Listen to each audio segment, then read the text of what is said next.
అంటే వాళ్ళు ఏం లేరు, అసెంబ్లీలో ఊరు ఉండకూడదు. ఇప్పుడు ఆడ ఏమైపోయిందంటే అసెంబ్లీలో టీడీపీని జనసేన పోవడం, జనసేన బీజేపీని పోవడం, బీజేపీ టీడీపీని పోవడం, టీడీపీ బీజేపీని పోవడం, బీజేపీ టీడీపీని పోవడం, ఇట్లా అయిపోయింది. 2018-19 వచ్చేసరికి ఆ వాల్యూమ్స్ సంబంధించిన షీట్ ఉంటే అక్యూములేటెడ్ లాసెస్ యాడ్ అయినప్పుడు ప్రతి 2000 జనాభాకు 60-70 ఇళ్లకు ఒక వాలంటీర్ వ్యవస్థను తీసుకొచ్చాం. వాలంటీర్ వ్యవస్థనే రద్దు చేసినాడు.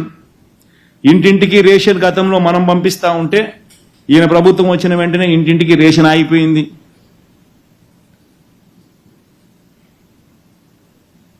ఏ క్వార్టర్ ముగిసేలోగానే ఆ క్వార్టర్ ముగిసిన వెంటనే విద్యా దీవెన, వసతి దీవెన కింద పూర్తి ఫీజు రీఎంబర్స్మెంట్ ఇచ్చే పరిస్థితిని పూర్తిగా రద్దు చేసినాడు. ఎప్పుడు ఇస్తాడో తెలియదు, ఇస్తాడో లేదో తెలియదు. తాను ఎన్నికల వేళ మేనిఫెస్టోలో చెప్పిన ఏ ప్రామిస్ను నెరవేర్చే కార్యక్రమం జరగడంలా, కనీసం బడ్జెట్ కూడా, పూర్తి బడ్జెట్ కూడా పెట్టని అధ్వానమైన పరిస్థితిలో రాష్ట్ర ప్రభుత్వం నడుస్తూ ఉంది.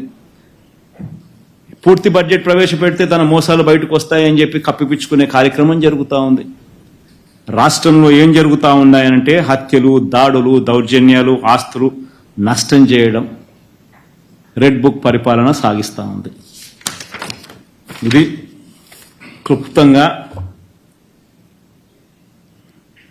చంద్రబాబు నాయుడు గారి ప్రభుత్వం మీద 50 రోజుల ప్రభుత్వం